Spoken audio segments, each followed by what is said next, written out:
Today on Things I Love, we're making something straight out of Galaxy's Edge. We're bringing Ronto Wraps to your plate.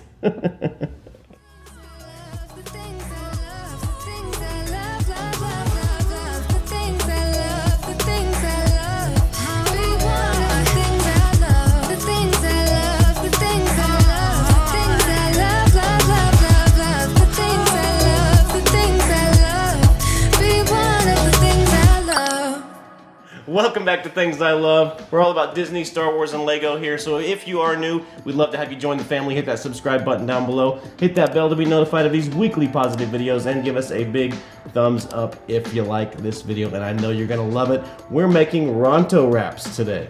I've been to Galaxy's Edge a couple times. I've had Ronto Wraps both times. They are amazing. My wife has never been there. Nope. I'm sure I'll like this. It's amazing. She's an amazing cook. And so we're going to get right into that here in a second. I've got my Ronto cam here. I'm going to be getting into what's going on down here.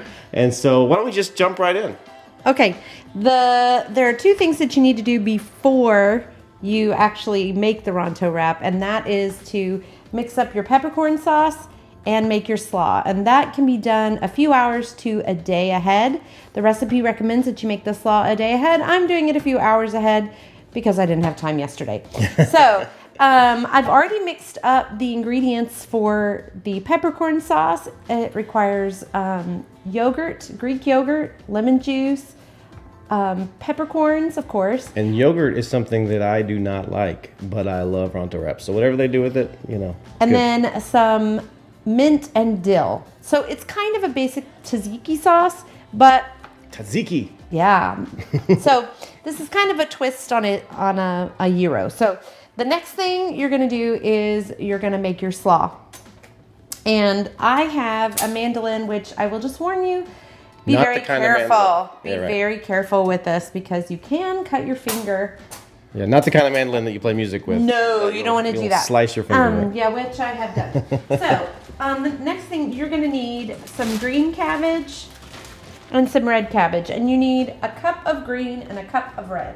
And so I'm just going to take my cabbage. I just cut off a piece so I'm going to have a flat edge. And you're going to, I've got it adjusted to between 1/8 and 1/4 inch thick. You don't want it too thick because when you're making coleslaw, you don't want to get a giant mouthful of cabbage. That is hard to chew or hangs out of your mouth and looks like an animal. Like a Ronto or whatever that animal is. Yeah. Okay, so you're going to just slide it down, making sure to keep your hands out of the way. They do come with a guard. I don't often use the guard because I have... often slice your fingers too. Well, yeah, there is that. So you do that until you get about a cup. So it's going to be pretty thin. Okay, once you've got that all cut up, you're going to get the red cabbage. And you do a cup of red cabbage also. So I would not start, like I said, with the big head of cabbage. I would cut a little section off first to make it more manageable. And then you do the same thing with the red cabbage. And you slice it, making sure to keep your hand out of the way. Or using the guard. So you've got your pieces of cabbage. And a cup of red and a cup of green. Then you're going to have carrot, which is pretty typical. I'm assuming you could probably find something like this already made up in the store. If it's got red cabbage and green cabbage and carrot, which a lot of salad mixes do, you could do that instead of doing your own, I guess. If you don't have a mandolin or if you just don't want to do it, that's fine. But so peel your carrot, and then you don't do the carrot on the mandolin. You use a grater, and you can use a box grater. I like this grater just because it's easier for me to manage. So you grate your carrot, making sure to keep your fingers out of the way because I've also grated my fingers before. A lot of times it's happened around here. Yeah. So be careful. So then you just grate your carrot. And you need a 1/2 cup of grated carrot. Food processor would work great for this, but I don't have one. All those years of living in other places. New York. 1 year of living in New York. And then what you have left here is a dog treat. That's right. Because our dog loves those. So then you put it in the bowl with your cabbage. Barnaby. Here he is. Ready? He loves carrots. Loves carrots. So you've got that in there, and then I already mixed it up ahead of time. I'm just showing you what to do. Okay. Then you're gonna dice some red onion. Now I don't have any more red onion because that's not something I buy a whole lot of. But you're gonna dice up. It's not gonna hurt for me to show you how to do it. Get a knife and then dice up some onion. So grab it on either side and do small slices first. I'm gonna have to hold it, or else I'm gonna get myself. And then I try to keep mine lined up so that I can slice it small. And then you're gonna add in apple cider vinegar. And we'll put this recipe down in the description below, by the way. Apple cider vinegar, and you're gonna add in olive oil, and you're gonna add, I have to look at my recipe, Dijon mustard. Now I didn't have Dijon mustard, but I'm just gonna use stone ground mustard. It's a brown mustard, it will work. I'm telling you, I've had this twice. Okay, well, We'll see. it's mustard, okay? It's not bright yellow mustard. During this time of having to go to the store and look for things and stuff not being there, it's just, Right. you just do what you gotta do. Right. And then basil, or basil, as people call it in the Basil. UK. And then some sugar and some salt. And when you're done, it should look like this. So the reason why you make it ahead of time is you give the vinegar some time to work and break down the cabbage a little bit so that it's not so hard to chew. So just like regular coleslaw would be. And really, one of the things that makes the Ronto wrap is that crunch. It's fantastic. If you ever put like potato chips in your sandwich or something, it's a healthy way to do that. It gives you that crunch. It's really good. All right. So I'm gonna clean up here, and then the next thing I'll do is get the meat ready.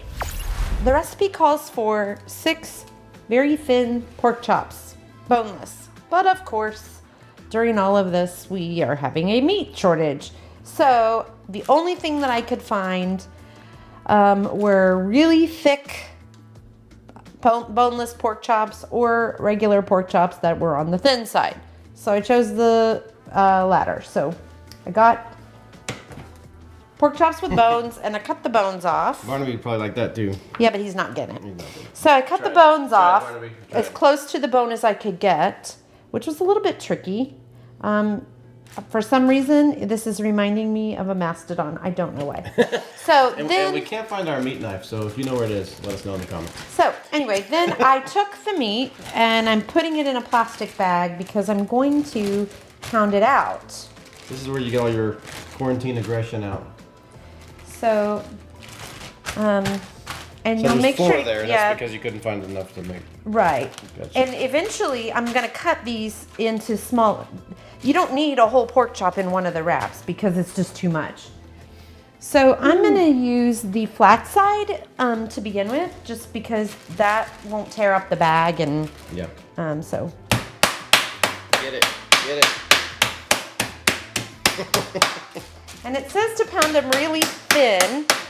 Mark explained to me that they were like lunch meat almost. So we're gonna go Yeah, super they're thin. not like shredded lunch meat. But we want them to but be thin. nice and thin, so they'll cook pretty quickly. Okay, I think those are. I think they're thin enough, especially that first one. I did a number on that one, but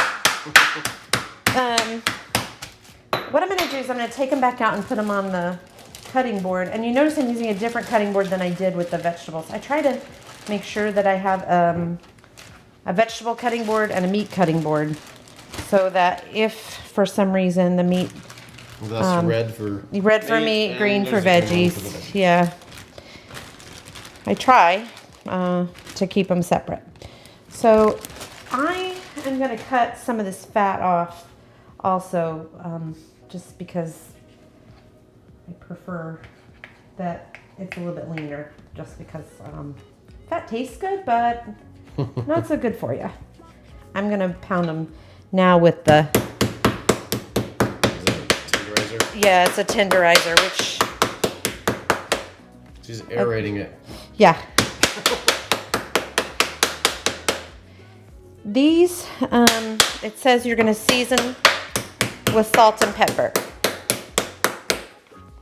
Salt and pepper. Salt and pepper for our Brooklyn friends. So, I believe that these are thin enough. And Those would be great just in a skillet, I think. Yeah, I think that's how we're gonna do it. But I'm gonna go ahead and slice them down the middle. I can taste the Ronto Wraps right now. To just kind of get the, because I know what size my pitas are gonna be, and I don't want. And she's making those homemade, and this lady can bake. So I guarantee you that the pitas are going to be awesome. Okay, so No we've pressure. got. No pressure. I don't feel any pressure. I feel pressure about She's this. actually been in the Great COVID Bake Off. Well, that's just. It's a Facebook It's for group fun. that actually is a competition, and you got fourth one time. Yeah. That was good. That was good. Okay. Hands are clean. She doesn't like to not get first. No, I'm a little bit Salty. salty. Speaking of salt, so I'm just gonna A sprinkle little salt out of the salt pig, salt pig. which I have no idea why it's called that. Okay, and then pepper.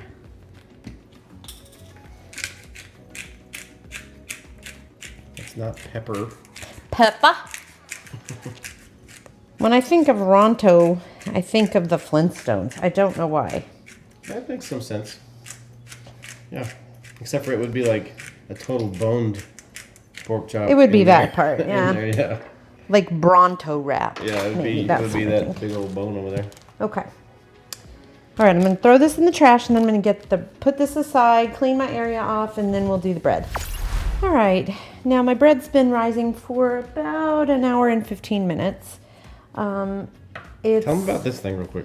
So it's a piece of canvas that my daughter bought me specifically for this purpose. It is a mat to roll things out on. You don't wash it. You keep it in the refrigerator, and the way you use it is you just lay it out and put flour on it, and the flour doesn't stick to your dough and get it all dry. And then when you're done with it, you just use a scraper, and it will pull most of the flour out of it. I just heard you say several times. I how much love you this. Love it. I love So, this. Yeah. So this is a recipe I found online for pita bread that I've used multiple times. It just says pocketless pita is what it's called. So if you're looking for something to stuff inside, this is not your recipe. This is more like a Greek flatbread. Did you get Ronto at the grocery store? Ronto? Yeah. Sure. No. So this is what I used to get the flour out also, but this is a great tool. It's a bench scraper. And you divide your dough after it's risen to double. It doesn't tell you how long, but normally the dough needs to rise for about an hour if on a first proof. So I'm going to divide it into 8 pieces because these tend to get pretty big otherwise. And like Mark was telling me, the Ronto Wrap has like a foot-long hot dog in it, but these are not going to be a foot long. These are actually thicker around than those are. Now these kind of look a little big, some of them, but You know what I'm thinking of right now? Beignets. well, they're definitely not beignets. No, but so, they look like beignets. so then it says you have to let them sit for 10 to 15 minutes. So there is a lot of start, stop with baking. Well, this one looks a little big too. Good, because there's 5 of us, and we might want 2 each. I like the bread by itself. It is really good. It is good. Of course, I enjoy carbs. That is my favorite food group. So, definitely my favorite one to make and my favorite one to eat. I'm going to cover that up and let them sit for 10 minutes, and then we'll roll them out and get them cooking. The bread or the dough has rested now for 10 minutes, and I'm going to take my rolling pin and roll them out into the shape that I want for my pita, and then I'm going to cook them on my electric griddle. So you take your dough and you flatten it out with your hand into as much of a circle as you can make. They're not going to be perfect. Then I just roll it and turn it until I get and flip it over so it doesn't stick. Roll it, turn it, flip it over. And you don't want them to be too thick because you want them to cook all the way through. Now I've got my electric griddle at about 375, between 350 and 375. And I think this will be good. Oh, those are so good. Okay, so it's not exactly round, but that's okay. I'm gonna throw it on there and let it start to cook. And while it's doing that, I'm watching for bubbles. So if it's hot enough, it should cook pretty quickly. It's supposed to cook, I have to look at my recipe. It's supposed to be 1/8 of an inch thick and 2 to 3 minutes. Now it says to cook it at 300. I have found that my griddle, 300 is too low to cook it on. I prefer to cook it higher. I'm starting to see the bubbles form now. Let's see if I can get over there and see the bubbles. They're very, very small, but Yeah. they don't get big like a tortilla would get, the bubbles in it. Which you have made those as well. Yes, but I have definitely found that some tortilla recipes are superior to others. So I'm just gonna go ahead and look. It's got some brown to it, which is good. You don't want to let it sit on there too long. That's why I want it to cook pretty quickly, because once it starts to get too brown, it'll get cracked. And I have done that before. I've cooked it for too long. So I like to keep them warm in a tortilla warmer. That one's almost ready. You just want to cook it till you still want it to be flexible, but you need it to have a little bit of brown on it. So I'm just going to wait on this one a minute. Make sure it's Much like us in the summer. Flexible with a little bit of brown. yeah, that's good. Now that looks good. That's what Emily would it's say. starting to crack a little bit, so you have to be careful. But this one will be on the bottom and it'll absorb a little bit of moisture. So And that does look like a tortilla, but it is thicker for sure. And it does have yeast in it, like that's why it rose. I'm gonna put a little more flour out. Just watch that one. And they're not, like I said, they're not exactly round, but that's part of what makes you can know they're homemade. Right. Now, Paul Hollywood would not like that because he would say that they're not uniform in size and shape. From the Great British Bake Off.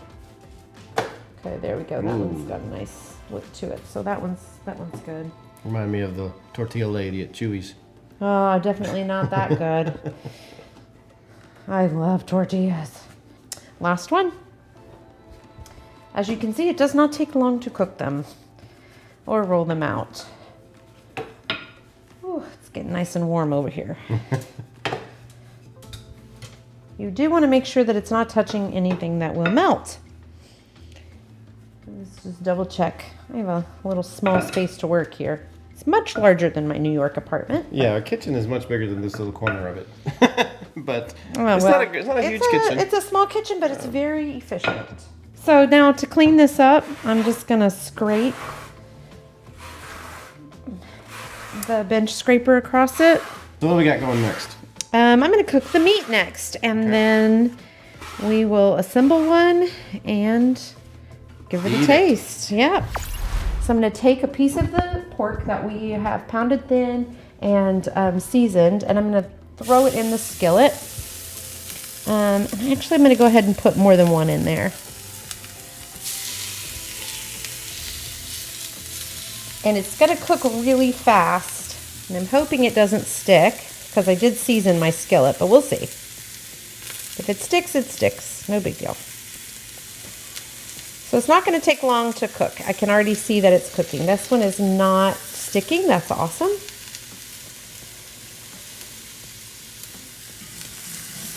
And I'm gonna go ahead and just flip it over.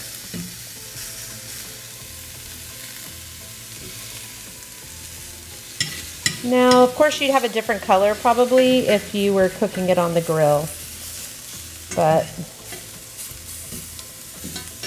And if you really are dying for that smoky flavor, you could always throw in some liquid smoke, which is kind of something I enjoy.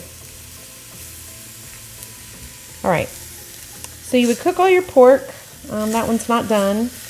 yet. You don't want to cook it till it's too tough, but you want to make sure it is done. And that one's definitely not done.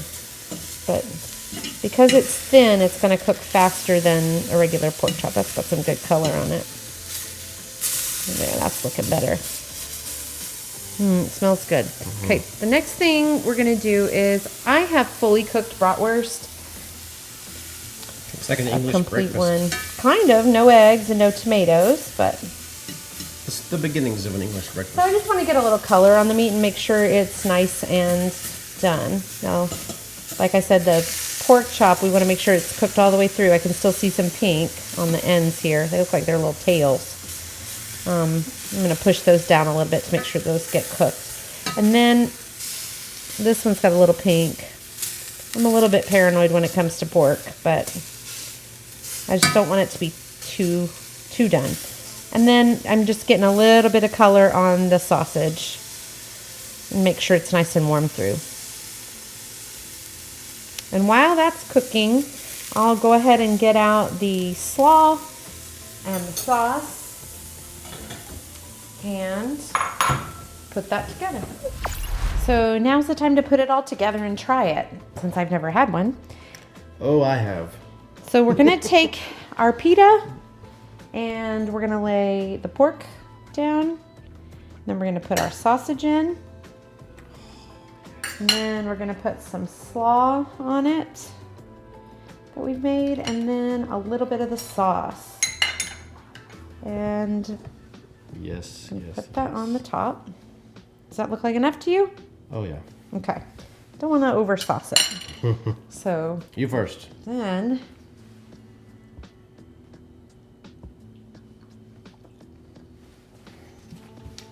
I didn't get everything in the bite, but it's good. Want another one?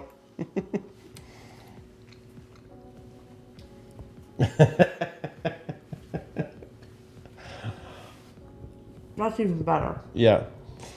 All right. Okay, your My turn. Here we go. Here we go. I'll take it from the side you had because it had some. There we go.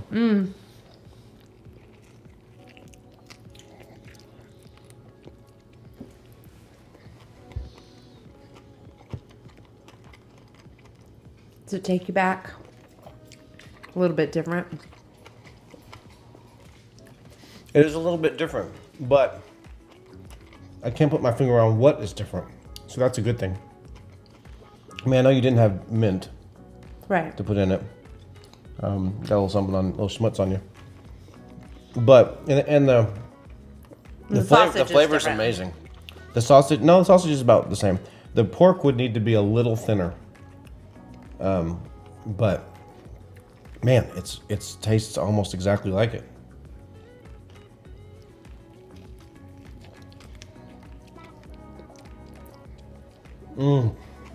Don't eat the whole one. We still have to I eat know. dinner. We still have dinner. But I gotta get a good taste. Yeah. That's good stuff. Well, I gotta say, that's pretty darn close to Good. the same as Galaxy's Edge and get it all up here on the beard. Man, good job. Thank you. That's really, really good. I saw the Ronto Wrap in a recipe book a few months back, and it was completely different. Like, I don't even know what they were thinking. Completely different. But this is really good. I got a little kick. A little peppercorn kick in there. Woo! Well, good. I'm glad that you are with us today, and if you like this show, give us a big thumbs up. And look, if you're new, we would love your support to keep these shows going. Hit that subscribe button down below, all about Disney, Star Wars, and Lego. And then hit that notifications bell, because I know sometimes we get busy and we can't keep up on what we like to watch, and so that'll tell you when a new video comes out every Tuesday and Friday. All right, well, that was really good. Fantastic. I hope we get to do this again sometime soon as we're staying at home. Hopefully we're not going to be staying at home much longer. We'll see. But we're praying for you guys and believing that God's doing good things through all of this. All right, well, this is Mark Edington and Lisa Edington. just a bit about us to help you Be more you. With